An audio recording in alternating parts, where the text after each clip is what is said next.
Okay, so I'll start out with a brief introduction. I did my doctorate in bioinformatics and computational biology. I started out programming at a very, very young age when my dad was working as an advertising exec, and he'd bring home computers from his office. He worked for a lot of the tech companies in the Pacific Northwest, and they'd bring home various computers, and he didn't really have the time or the energy to figure out how everything worked, so he'd leave them lying around the house, and my brother and I were like, ooh, shiny. If we keep bashing on this, it does cool things. And there was a book of 100 basic programs. And so I don't know, like many of you here, I just one day was like, okay, well, I'll start typing these in and see what they do. And there was one in particular which I thought was pretty cool, which was Conway's Game of Life. I don't know how many of you have run across that before, but it's a fairly simple cellular automata. And the idea is with a very few simple rules, you can set up this very complex set of interactions. People have proved it's Turing complete. You can set up glider guns, all sorts of really weird and bizarre things that I didn't really understand or have any concept about at the time I made it. It was more just monkey see, monkey do type in the code. But it got me really interested in computers, and because I'm mildly lazy at times, and I want to create worlds, and I wanted, to solve really complicated problems, I thought it would be really great if I could get the computer to do all the hard work. And I thought that the way to do that would be artificial life, evolutionary computation, those types of technologies. And that certainly, if I could only teach the computer to become smarter, specify problems in such a way that it would learn to program itself, for example, then all my problems would be solved. Then I ran into reality and the fact that, all these problems are actually really complicated. And I'll talk a little bit more about some of that reality as we go along. But today, this is just going to be a very basic introduction to evolutionary computation. I'm going to talk about a few of the different styles of evolutionary computation, and then I'll give you a couple of examples of some small experiments I did, which I thought has showed and emphasized some of the kind of cool aspects of evolutionary computation. So, and the other thing I should mention is I currently have a cold, so if I don't shake your hand, it's only because I don't want to infect you with the plague, and I had about 2 hours of sleep, so ask questions if suddenly I seem to be talking in a way that makes no sense whatsoever. All right. So I'm going to go ahead and get this started. So I'm going to do a brief introduction into evolutionary computation. I'm going to talk about genetic algorithms, genetic programming. I'm going to do a very brief hit check about differential evolution. Then I'm going to talk about robustness, and I'll explain what I mean by that. I was initially going to talk about representation, but then I collapsed in a fit of having a cold, and instead I will maybe tell a story or two about representation rather than show you finely crafted slides to enhance your understanding. But, all right, so what is evolutionary computation? Evolutionary computation is an umbrella term, and it's a family or a collection of population-based global optimization strategies inspired by biological evolution, which is why I have a picture of Darwin up here. So he was long gone by the time any of this came about, but I still feel, we owe the guy. So there are a lot of different subgroups and subfamilies of evolutionary computation. Here are just a few of them that I've listed up here: genetic algorithms, genetic programming, particle swarm optimization, and there's about another dozen of them that I did not include on here just because it's a very, very rich field, and there's a lot of different people exploring a lot of different pathways, often lured in by the same thing I was, of wouldn't it be cool if all I needed to do was say, here's my problem, go solve it, computer. So, the general form of some of these, and this is mostly true, not true for everything I showed you, but mostly true, is you've got some problem you want to solve. And some sort of search, it could be, I want to figure out how to place baffles on a stove. I want to figure out what the right shape of a propeller or a fan is. What is a really good, I can do regression unit. I can create a first-person shooter agent. I have some problem, and I want to create a really good solution. But I don't want to create a perfect solution. So that's the sort of space where evolutionary computation lives. So I'm going to start out by creating an initial population of solutions, usually randomly, although there are a lot of different approaches to how you do that. I'll mention some later on. And then I'm going to evaluate the fitness of each potential solution. So there are two kinds of things I need here. I need a way to represent inside the computer a potential solution. And then I need some sort of fitness function, some sort of way of evaluating how good is that potential solution. And then once I've set up that initial population and I've evaluated the fitness, then I just do the following until I'm happy, basically, or I run out of time. That's the other big criteria. So I select the individuals with the highest fitness, I generate variants of those individuals, and then I replace the least fit individuals with the new variants. And so on. Now, so I kind of jumped into this a little bit before, but a representation, a potential solution can be just about anything.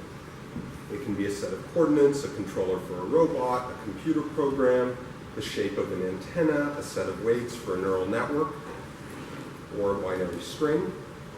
There are two terms so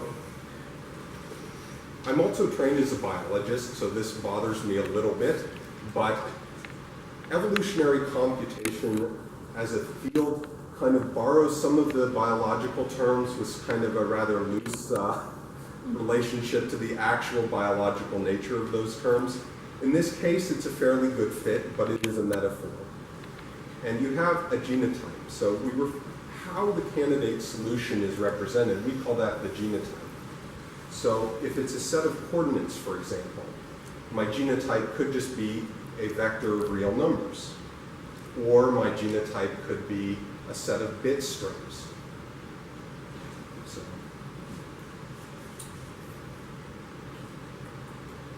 you have the genotype, and it's also important to note when I talked about creating a variant, the variation operators act on the genotype. Now, there's also the phenotype, and the phenotype is the expression of the genotype. The phenotype is what is being evaluated by the fitness function. In some cases, the phenotype and the genotype can be the exact same thing. So if I have a vector of real numbers, and all I'm doing is plugging those real numbers into an equation and then evaluating that equation, my genotype and my phenotype are exactly the same thing. But if I choose, for example, to represent those real numbers as a set of bit strings, then before I plug them into the equation, I need to convert them from bit strings into either integers or floating point numbers. And at that point, I have expressed the genotype into the phenotype, and now I'm evaluating not the bit strings, but the expression of the bit strings. I have a question. Sure. Out of curiosity, how you define a phenotype for a computer program? It's a good question, and it depends on the type of program. If, for example, if the program is, for an example, an agent controller, I would say the phenotype is the behavior of the agent. If the computer program is something like sorry, I'm blanking on the term, but if it's, as I'll talk a little bit in a moment about genetic programming, if it's a mathematical function is the result of the program, then the phenotype is that function. So it depends on it essentially depends on when you run the program, does it create a behavior or a result that you're evaluating that's different from the actual, how you're representing the program. Is that clear? Yep. Okay. I'll actually get, when I show genetic programming, I'll show an example of this evolving a program. Okay. So the fitness function is used to evaluate how good a potential solution is. You are usually either minimizing or maximizing it, and that often just depends on what your particular problem is. It can be just about anything. It can be, as I said, it can be a function. It can be the number of ones in a string. It can be the complexity of a piece of music. People have used evolutionary algorithms to try to generate music. Most of it is honestly awful. You can use it to generate art. Fractals. So I've done the balance of a set of game rules. Say I'm creating a simple board game or a simple game-based, an agent-based game, a capture the flag type game, and I want to adjust the rules. I want to adjust how fast the agents move. I can use evolution to iteratively change the rules until I get a game that's balanced. The amount of food an agent collects in a simulated arena, the placement, again, baffles in the stove. I come back to that because that's something that my colleague over there actually did. He was helping find a way to build stoves cheaper in South America? Nicaragua. And the idea was, how can they were doing essentially simulations of the dynamics of the stove burning. They were trying to reduce the incidence of skirt fires. So where you place the intake of the stove and how you pipe the heat onto the stove, in a lot of the stoves, the hot spot would be at the edge. And so if you're cooking around that in a skirt, it's much more likely to create a fire. But if you can put some baffles in the stove, then you can redirect the hot spot to the center of the stove. And what they did in this particular instance is they actually had one going in that had something like 9 or 10 baffles. And since these are being spot welded down in Nicaragua, they were like, no, we're not welding 10 baffles in. And so can we use evolutionary computation to find a way to place a fewer number more efficiently to move the hot spot? So the fitness function there was I think it was a fluid dynamics evaluation. They used star CD to do fluid dynamics of a burning fluid, which was sort of tricky. And the fitness function was evenness of heating on the stovetop and keep the number of baffles down, please. So, yes? I'm sorry. No, continue. I thought you were going to the next slide. Yes. That's my reason. Oh, you were. I used to think that evolutionary algorithms are especially useful when getting an exact solution is kind of infeasible. It would take too much time. That's where they're especially useful. So, but the example you just gave, you used some fluid dynamics solution. Wouldn't it have an exact solution that you can get by fluid dynamics? Why would I want to use an evolutionary algorithm? Dan, you did the research. No, fluid dynamics software can't give exact solutions at all, ever. It's always approximate. We can't even solve the differential equations that fluid dynamics software works with. Okay. Also, we found a good stove design. There are probably 500 million better ones. Mm-hmm. We just found a good enough one. But why did you use the technique you used to solve the problem is always a question worth asking. And so I would highly encourage that. Because sometimes, and I'm probably guilty of this too, you just get so used to, this is the tool set I have, let's go looking for nails, rather than what is the appropriate tool for the problem. Okay, so we talked a little bit about the fitness function. Now I'm going to go over some variation operators. Typically in evolutionary computation, you talk about two general categories of variation operator: mutation and crossover or recombination. Mutation is a small change in the genotype, and it's usually created by altering a very basic unit. So if my representation is a binary string, flipping a bit would be a mutation. If my representation is a real number, adding a small random number to that real number, either positive or negative, like say I pull from a Poisson or a Gaussian distribution and add that. That would be a mutation. Crossover or recombination represents a much larger or more dramatic change.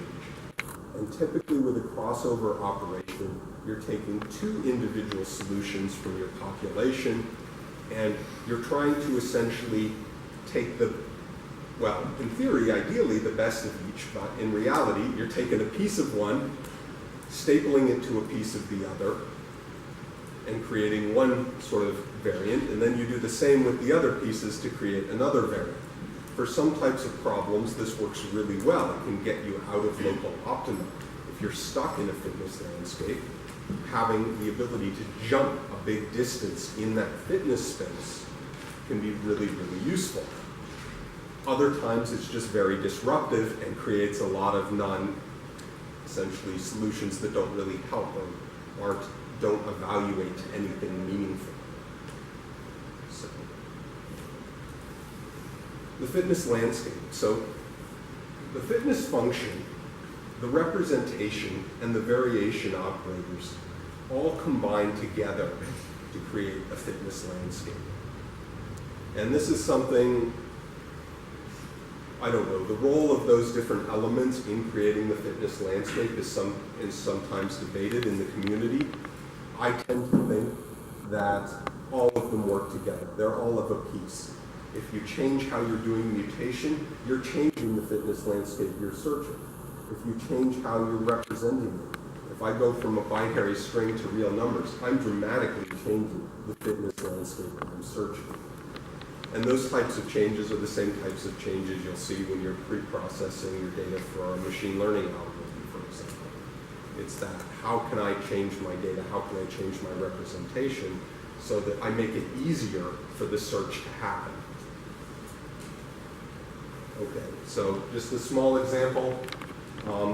If I have a very simple fitness landscape with a single hill in it, if I decrease my mutation, how much a mutation moves a point, then I'm going to get a broader peak. If I increase the amount that a mutation changes my underlying representation, then I'm going to get a much more narrow peak. Because it's a lot easier for just a single mutation to knock you off that hill you were climbing. Okay. So we've talked about representation, we've talked about the variation operators. Now I'm going to talk a little bit about selection and replacement. And so there are many, many, many, many different selection strategies. These are two common ones.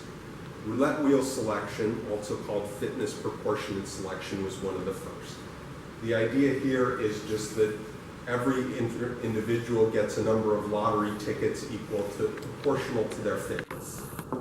Then you draw a lottery ticket and pick a particular individual. And you do that twice, and you've got two individuals, then you can go ahead and do crossover, you can do mutation on the new variants, and then add them back into the population. So tournament selection is another, and frankly, I'm just biased, and it's like purely the work I've done, the research I've done, the experiments I've done, I get better results when I use tournament selection than roulette wheel selection, so I go there first. If it's not working, I go somewhere else, but I usually go there first. And tournament selection is I take n individuals out of the population at random, I sort them, and then I take the best two, and I use those to do crossover or recombination. I mutate the resulting children, and then again, I replace the worst individuals in that particular tournament. Okay.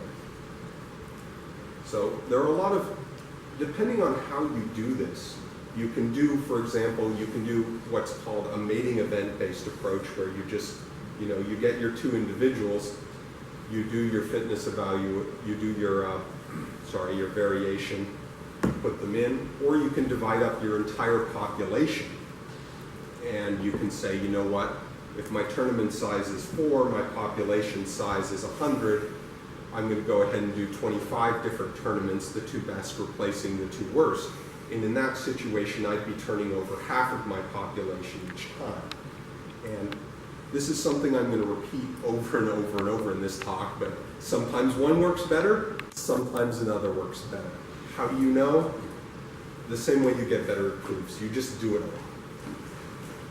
And that's not always that's not the answer I wanted when I got into this. I wanted, oh, well, this approach works 90% of the time, and when it doesn't, you try this other thing which will work. No. So, okay. Genetic algorithms are one of the sort of originators along with evolutionary strategies. They were proposed initially by Holland in the 1970s. Then the representation for a genetic algorithm, a traditional genetic algorithm, and people will, there are many, many variants on this as time has gone on. And there are people who will get into definitional fights because, well, we're academics, that's what we do. So, but typically... Is Pluto a planet? Yes, is Pluto a planet? I think the sense, at least from the news articles I see, it's leaning back towards planet, but all right. So the representation for a traditional genetic algorithm is just a bit string. And your variation operators are flipping a bit and crossover. And I'll give an example of crossover in a bit, but sorry, that was not intended as a pun, but I'll give an example of crossover in a moment. But you can have, there are different types of crossover. You can have 1-point crossover, 2-point crossover, uniform crossover. There are a lot of different ways to chop a string up and then meld the string back together with another string in a Frankensteinian abomination that will hopefully be more fit. But part of, when he proposed this, Holland also put forward this building block hypothesis. The reason he proposed that bit strings were a good representation, and the reason they've kind of stuck for the original genetic algorithms, was this idea that a solution represented as a bit string could contain a number of short, low-order fitness contributing these building blocks. And then people argued about it forever as to whether or not that is actually what was happening. As far as I know, they're still largely arguing about it. And we're back to, in some cases, yes, this is the right solution. In other cases, no, it's not. One of the applications where this has kind of scored real-world successes is scheduling. And so I'll try and mention, when I mention an algorithm, I'll try and also mention where it's actually applied, because I know many of you are in academia, but some of you are trying to solve real-world problems, and I shouldn't say that one is necessarily exclusive of the other, but okay, so here's a not real-world problem. Here is about the simplest, stupidest, most straightforward problem we can solve with a genetic algorithm, and it's called 1-max. And the idea is, given a string of n bits, find the string which contains n ones. So I've got some randomly initialized string, 10001101, and I want to turn it into a string of all ones. That's what I'm searching my space of strings for. And I say this is a very simple problem because it is. You can't do a lot wrong with 1-max. There's one optimal solution. A large basin of attraction. You can always find a path up from whatever string you've got to a string with more ones in it. But hopefully it'll let me kind of just give an example with some of these additional details I've kind of brushed over. So, yeah, as with everything, it would be nice, as I initially thought, I just describe a solution, and then there are a couple parameters, and maybe I set them to some things, and then it goes and it finds that. And so, of course, there are quite a few different decisions and parameters you're making, and this is one of the reasons evolutionary computation gets kind of a reputation for fiddliness. It's deserved. It is fiddly, sometimes that fiddliness benefits you in ways that you can't get with any other type of algorithm or solution. So typically I have to specify a population size, the number of mutations, the magnitude of those mutations, the type of crossover, the probability of crossover. As I mentioned, crossover is a big change. It's disruptive. And so I don't necessarily want to do it all the time. The type of selection I'm using, whether or not I'm going to include elitism. Elitism just means that if you're the best solution in the population, I can never replace you. You're there. You're locked in. And then the number of mating events or the number of generations or how many days do I have of computation time till I have to publish a paper or make production-worthy code. A GA for 1 max. So step 1, create an initial population. And so here's just an initial population. In this case, my population size, yeah, okay, so should be 8. And n is 8. So 8-bit strings, and I have 8 of them. And these strings were just initialized by randomly flipping a bit. And when I got a 1, I put a 1, a 0, a 0. Okay, so that's my initial population. Now my second step is I compute the fitness of each of these. And for 1 max, remember the fitness is just how many 1s are there. So very straightforward. I admit I may have messed up somewhere, so if you notice something where I can't count, please feel free to point it out. But, You said your population size was 7 on the last slide, and it was 8. I corrected that. Oh. Sorry. If you want to find another place I can't count that I haven't mentioned, there will be some. I'm just giving you fair warning. Okay, so I'm going to do tournament selection of size 8. And so typically you would make your tournament selection, usually it's smaller than your population size. For this particular example, just to keep it easy, I set my tournament size as my population size. I find the 2 best, those are the red ones. I find the 2 worst, those are the yellow ones. And then I do my 2 variation operators. So I'm looking at the best ones. And in this case, I pick, this is 1 point crossover. So I pick 1 point in my representation at which I'm going to split the string down the middle. And in this case, it's after the 3rd position. And so this one and this guy go over to this new variant. This one and this one go over to this new variant. And then once I've created those new variants, or children, as you know, we'll often just refer to them as parents and children. But once I've created my children, I mutate them viciously. And so in this case, you can see both those mutations happen to be beneficial. So good. Do not create genetic abominations. But then what I do is I replace the 2 worst solutions with the 2 best solutions. And through repetition of this process, I'm going to generally increase the number of good solutions in the population until I've found a solution that's good enough for me. In the case of 1 max, I'm going to find the optimal solution because it's a very easy problem. So I'm just going to, I know that, no? No, Okay. It's like, really? You ran into a case where you didn't? But, okay. So that's a genetic algorithm. Go ahead. Just before you move on, could you go back to where you were mutating? Where, this one? Yes. Or? Okay.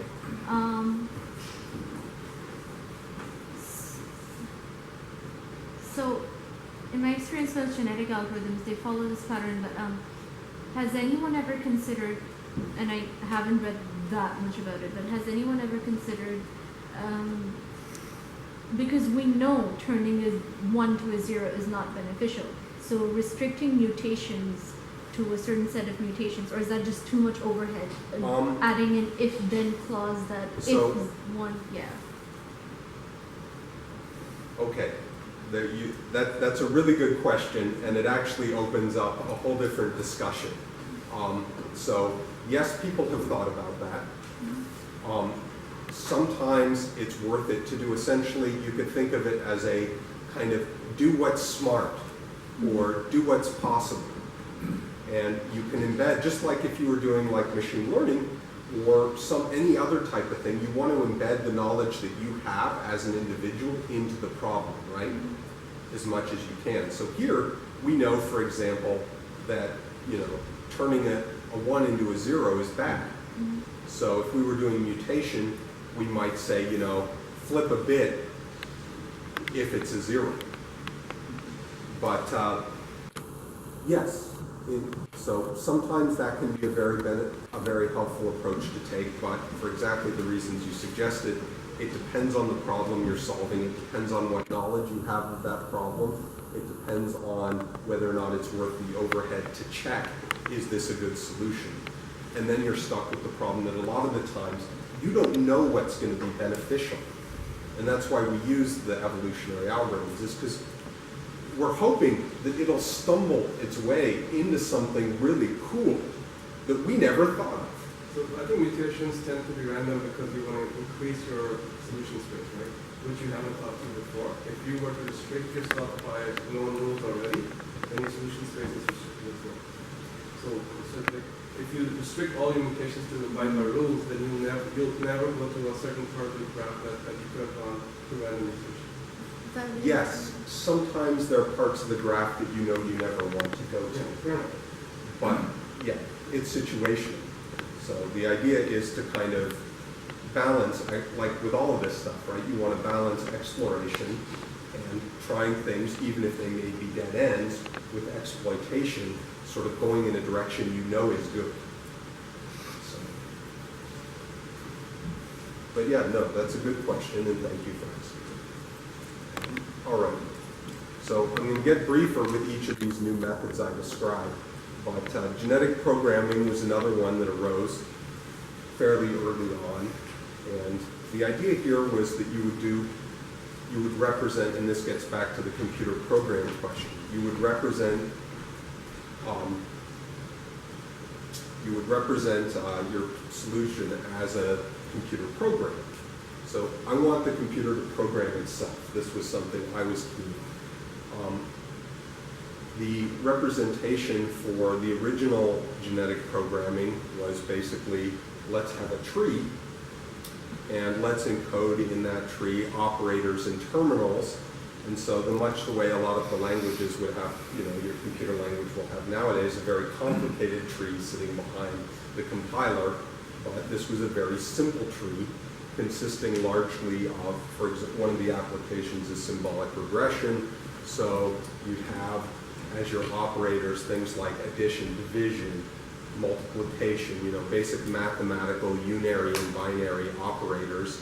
And then as your other terminals, you would have things like x, x2, y, and so on. So that might look something like this, where here's my genotype, which is this tree structure, which contains my operators, so plus, plus, times, divide, and then my leaves, my terminal nodes, 2x, 4y, and then I have my phenotype there. In this case, so the computer program evaluates to a function, and so my function is the phenotype. But when I do my variation operators, what I'm varying is that tree structure. So the tree structure is the genotype. And so crossover behaves in a somewhat similar manner in that I pick a point. In this case, I'm picking this point and this point, and I'm swapping the subtree. So in this case, I'm taking this one out, tossing it away. I'm taking this one and plugging it into its space. And so mutation gets a little more complicated in genetic programming because now you have to account for the fact of if I'm mutating one of these operators, if I mutate a binary operator, do I have to mutate it into another binary operator? Am I going to accommodate the fact that maybe I make an equation that can't evaluate? So this gets back to your question of, right, or your comment about increasing the diversity. So sometimes it's useful to actually have individuals who maybe, don't do anything because they hold the potential to do some really cool things if they have crossover with someone else.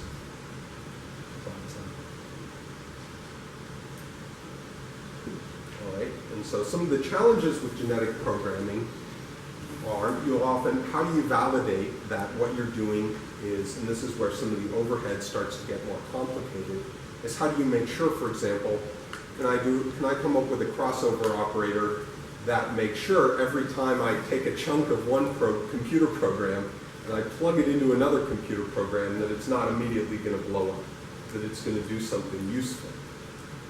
And so I've given an example here of these symbolic regression trees, but genetic programming has also been used for linear programming languages. It's been used for there have been a lot of different types of programming languages that people have sometimes invented specifically so they can then evolve them. But bloat is something that occurs and you just need to be aware of because you're just crossing over these chunks of trees. Or chunks of computer code. It's very easy to very quickly sort of just explode the size of your solution space, of the solutions you're working with. And then you also have to start to account for this problem of what happens if I make something that doesn't work. Do I not evaluate the tree at all? Do I partially evaluate the tree? How do I want to make those decisions? But again, as with genetic algorithms, it has its place. There are situations, real world applications where this can get, close to or best of class, or what you need to use. So one of the more recent variations that I've seen around more and more is differential evolution. The idea here is a bit different than the other ones we talked about. So with genetic algorithms and genetic programming, you had that basic idea of population, evaluate for fitness, selection, replacement, etc. With differential evolution, the idea is you have a population of points, and this is used largely for real valued function optimization. And so, sorry, the cold kicking in and I'm forgetting the words, but real valued function optimization. And the idea here is that each of these solutions, what you do is instead of picking just one individual to evaluate, you just throw your points out into your fitness space, and then you go through point by point, and you pick a point, and then you pick 3 other points, or 4 or 2, it's a little bit variable, but you pick some other points, and you move your point towards those other points, and then you evaluate it again, and if it's better, you keep it, if it's worse, you toss it. And by keep it, it's not just added, you're actually replacing the point where the location that it used to be in. So this is a bit different for its selection and its replacement. Essentially, every single individual is undergoing that process of, I'm being varied, and then I'm evaluated, and if my kid is better than I am, I get the boot and the kid stays. And then we just repeat. So this gets back to what I've mentioned a couple times, and this is, so I say common formulations, other terms, I think Wikipedia calls it mathematical folklore, but this is not the exact statement. There are official proofs. You can go read the paper by Wilpert and McCready, and they'll talk about exactly what they mean in a mathematical sense. The idea, though, is one that is just designed to crush hopes and dreams. And it's the idea that essentially nothing is perfect. There is no one algorithm we're going to invent, whether it's genetic programming or differential evolution or genetic algorithms or any other variation, which is going to work better on all problems than anything else. It's just not going to happen, and math says so. Although that's not quite true. Math actually says in a uniformly distributed problem space, if you try your algorithm on every problem, then all algorithms are going to kind of average about the same. But if we restrict it to problems we care about solving, then there's a chance, and I cling to that feeble hope, that what we're learning is how to move ourselves towards those algorithms.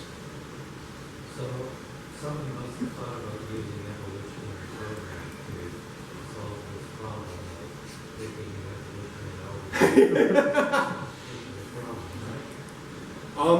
Well, Does that lead anywhere, or is that- people have done, so I'd say the closest thing to that is people have started to do taxonomies of problems. And so they've started to say, they've started to try and figure out what problem space even looks like and what that space of problems that we care about looks like. And part of that is just doomed to failure because we still don't know, right? We're going to figure out a new thing to care about tomorrow, if not, in the next 5 minutes. So, yeah, they've done something, I'd say that's somewhat similar, is they've said, well, okay, can I build a taxonomy? Can I say, if I have 20 different types of algorithms and I have 20 different problems, let's do an embedding and let's try, all those algorithms on all those problems, get a score, see how they do. And then anytime we come up with a new algorithm, we can try it on all these varied problems and see, does it behave, does it do well on the same types of problems as this other algorithm or not. So you can take that kind of approach. But I don't think anyone has coded up all the different evolutionary algorithms and then slapped another evolutionary algorithm on top. So I've done things close to that ridiculous.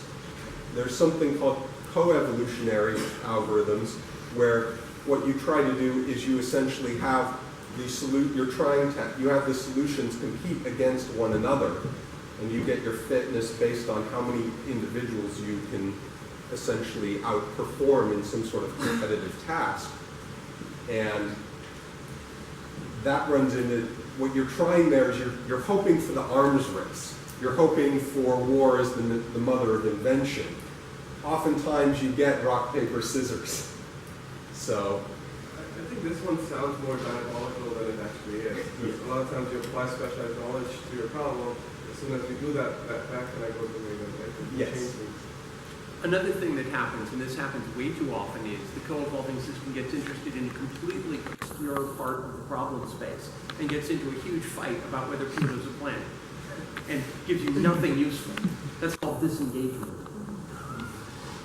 So that's why the last bullet point here is, does it matter? Exactly, because as you said,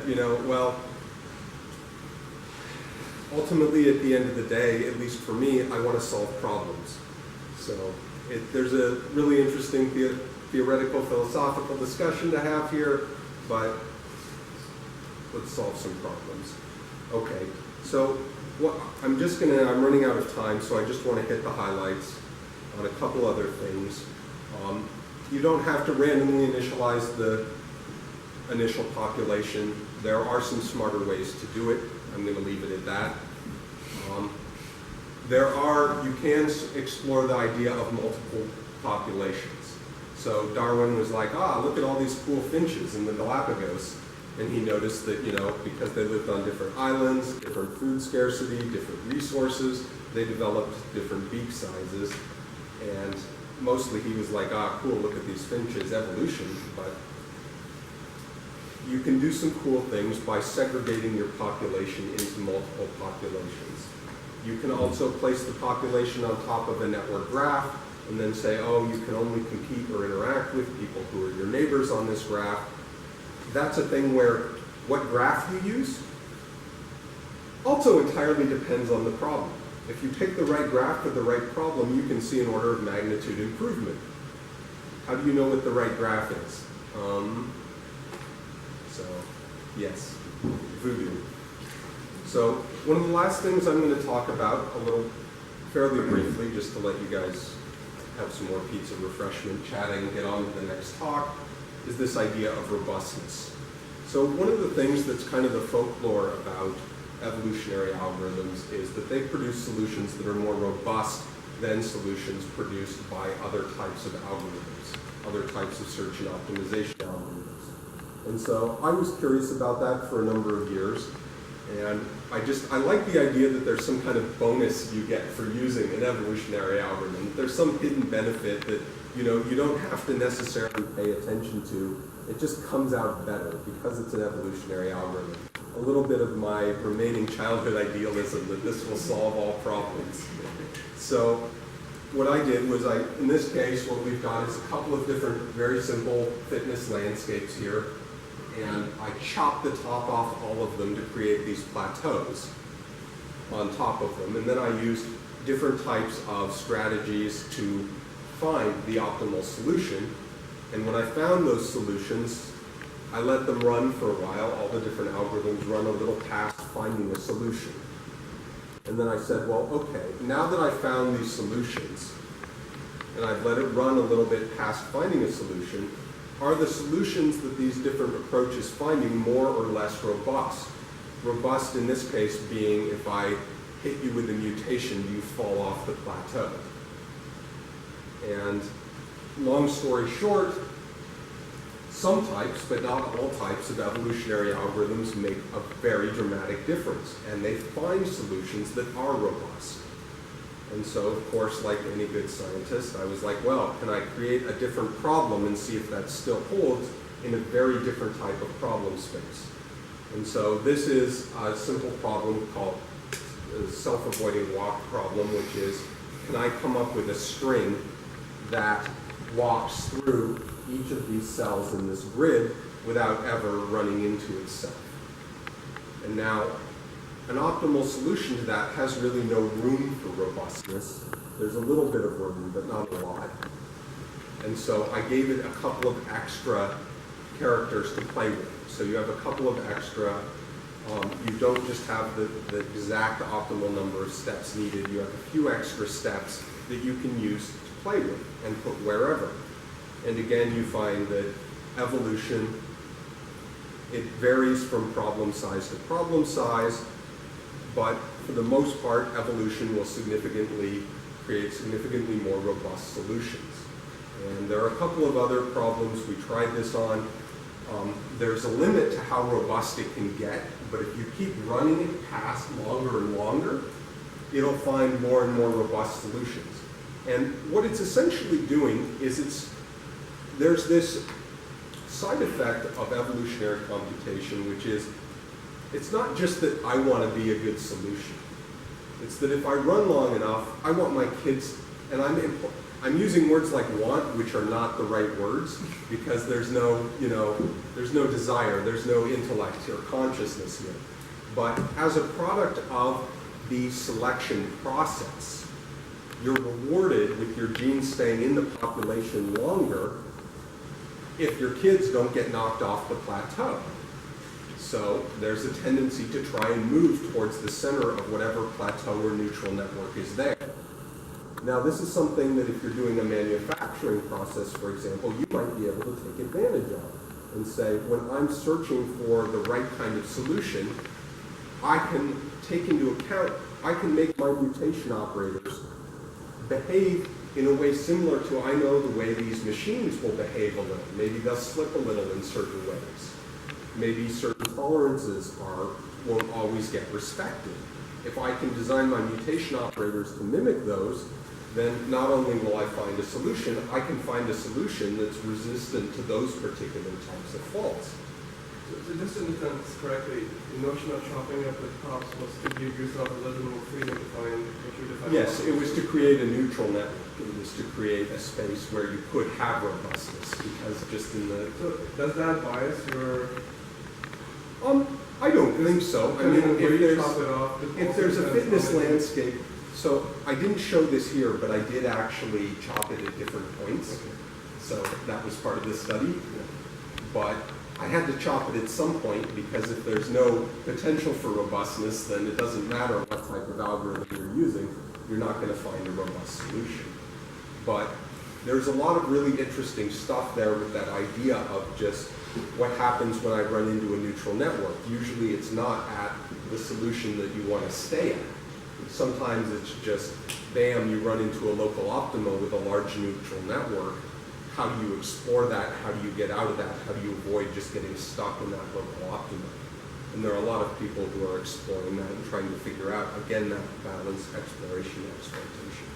All right, so conclusions.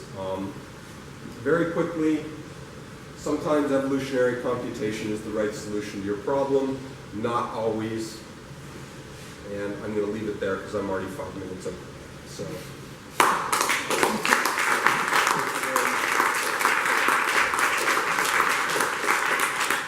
I have a question. What kind of programming languages are best suited for this type of... The fastest ones you're comfortable with. To be honest, that's one of the big criticisms of evolutionary computation is it's a bit slow. So I've done algorithms just because I wanted to do them quickly in Python and then regretted it. And then, Dan, you have something to add? Well, yeah, evolutionary algorithms, at least the basic ones, are incredibly simple as algorithms. The only hard part is writing a good fitness function and finding a good data structure. These are algorithms you can get running in 2 or 3 hours, and they start handing you solutions slowly, but later in the day. So the programming language isn't really that important unless the fitness function needs incredible amounts of speed, which happens, what, all the time? So I think programming language doesn't really matter, but if you're writing, let's say, for loop to do an end-by-end computation, factorizing it, that's really matters. Yes. And then most modern languages these days gives you that ability to say, okay, I'm not going to do it the old-fashioned way. And Yeah, you can do it a smarter way. Yeah, you can do it. So I think that really matters more than picking one programming language or the other. But if you just want to bang something out, I would pick C. So, You didn't say basic. Or I'm Java. surprised that you said basic. no, Knowing that it started just from trauma basic. there. Just trauma. Yes, but then along came Visual Basic, and that scarred any good memories I had. So. One more. Do you have any example of wow proof of this evolutionary? Why you should use an evolutionary algorithm? No, like a wow example where evolutionary algorithms have proven themselves, you know, like something wow. Dan? Evolutionary algorithms are the best algorithm known for laying out 3 million transistors on a microchip. We so don't understand that process that evolution does better than anything else. And in fact, that's it. The worse your understanding of the problem you're trying to solve, the more likely an evolutionary algorithm is to be a good choice. Is there any simple rule about when to use mutation and when to use crossover? No. My simple rule of thumb, start out with a low rate of crossover and a moderate rate of mutation.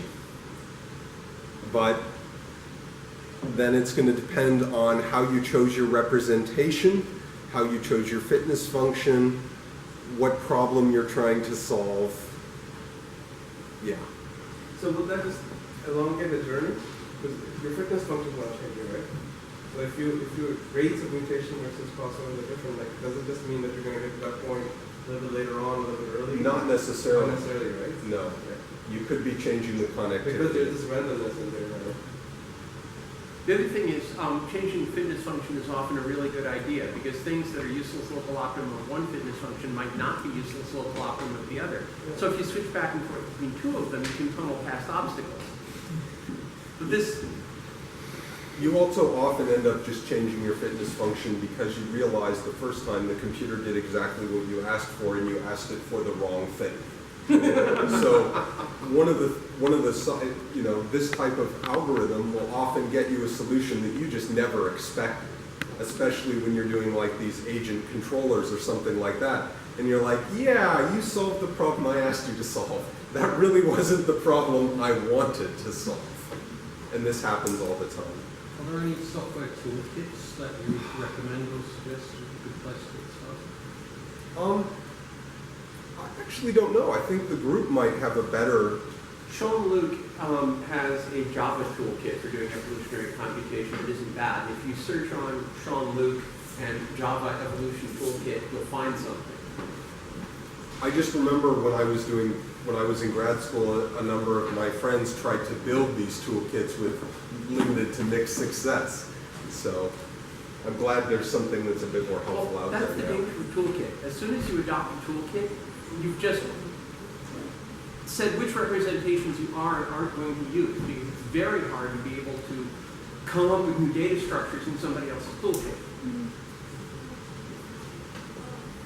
Question? No, actually, just like someone was asking about. I mean, how do you decide what is the best representation to use? What is the best? What is the crossover to use, mutation to use? And mostly, it's like it depends on your problem, and you can't really automate that process. There's no if-then rules over here.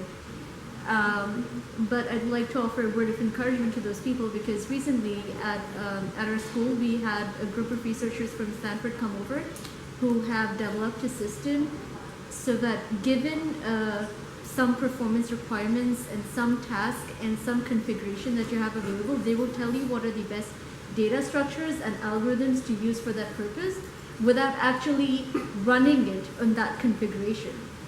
And they have done this to some degree of success, and they've also produced kind of a periodic chart of data structures where you can see the space versus time complexity, and they say that based on our work, a side result we have achieved is that we now observe, similar to the periodic table in chemistry, that there are certain missing spots of space versus time complexity. So these are the structures that we haven't discovered yet, but they should exist. They probably do exist according to our work.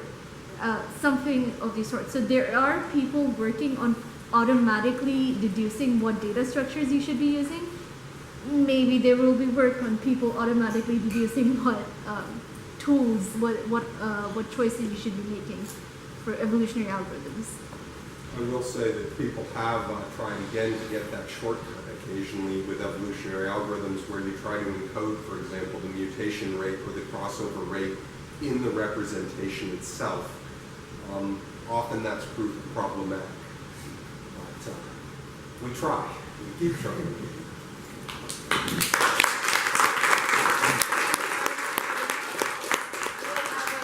5-minute break, and then Mandy will be talking. Thank you.